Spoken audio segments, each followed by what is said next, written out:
है ना। तो यहाँ पर देखो हमारे पास 23वें नंबर का प्रश्न है और ये प्रश्न थोड़ा सा आसान है और देखिए प्रश्न में क्या कह रहा है, कैसे हम प्रश्न को सॉल्व कर सकते हैं। प्रश्न है हमारे पास, यदि x माइनस 2 दिए गए बहुपद के गुणनखंड हो तो a का मान निकालें। तो कहने का मतलब है ना कि x माइनस 2 इस दोनों बहुपद का गुणनखंड है। तो इस स्थिति में हमको किसका मान ज्ञात करना है, यहाँ पर जो a फंसा हुआ है और इस बहुपद में जो a फंसा हुआ है इसका मान ज्ञात करना है। तो देखो यहाँ से सॉल्व कैसे करेंगे, है ना। तो सबसे पहले देखो यहाँ पर सपोज हम इसको मान लेते हैं, ये बहुपद जो है ना हमारा p ऑफ x है। ठीक है, क्या है, p ऑफ x है। ठीक है, यहाँ पर हम लिख भी देते हैं माना।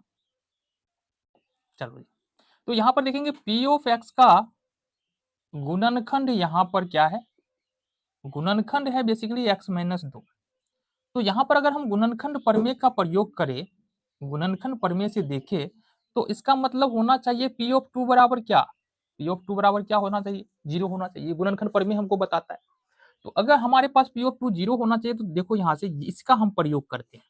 तो p ऑफ x हमारे पास क्या है, X cube minus 2a X square plus A X minus 1 है। ठीक है, p ऑफ 2 रखते हैं तो 2 का क्यूब हो जाएगा।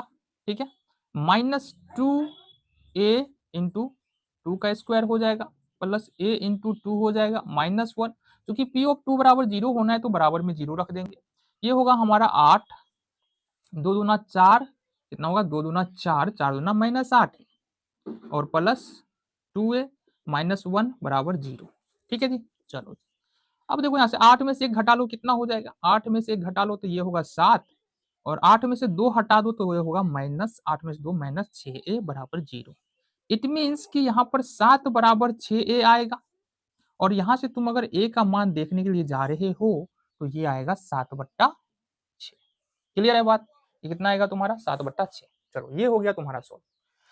दूसरा सेम बात यहाँ पर करेंगे तो यहाँ पर मान लेते हैं p ऑफ x बराबर हमारा ये बहुपद है। ठीक है, अब यहाँ पर सेम बात है कि p ऑफ x का गुणनखंड यहाँ पर है क्या, x माइनस 2। अतः गुणनखंड प्रमेय का प्रयोग करें तो p ऑफ 2 बराबर होना चाहिए हमारा 0। अब चूंकि p ऑफ x बराबर हमारा क्या है, x to the power 5 minus 3x to the power 4 minus a x cube plus 3ax square plus 2ax प्लस 4 है। इट मीन्स कि अगर हम p ऑफ 2 करते हैं तो क्या होगा, 2 टू दी पावर 5 हो जाएगा ये, minus 3 into 2 to the power 4 हो जाएगा, minus a into 2 to the power 3 हो जाएगा, plus 3a into 2 to the power 2 हो जाएगा, प्लस 2a इंटू 2 होगा प्लस 4 और बराबर चूंकि p ऑफ 2 कर रहे हैं तो 0 होगा। देखो यहाँ से 2 पर पावर 5 मतलब कितना होगा 32, फिर यहाँ से 2 पर पावर 4 16, 16 तिया माइनस का 48।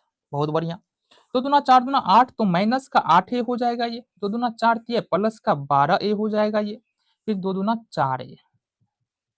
ठीक है, 2 दूना 4a और प्लस का 4 बराबर में 0। अब देखो गौर से देखना, यहाँ पर क्या देखिए गौर से कि यहाँ पर गौर से देखना कि देखो गौर से 32 और 4 कितना होगा 36 होगा ना, 36 और 36 में से अगर हम 48 में से 36 घटा दे तो कितना होगा 12, ये हो जाएगा तुम्हारा माइनस का 12। 12 36 12 चौक 48 माइनस 12 हो गया।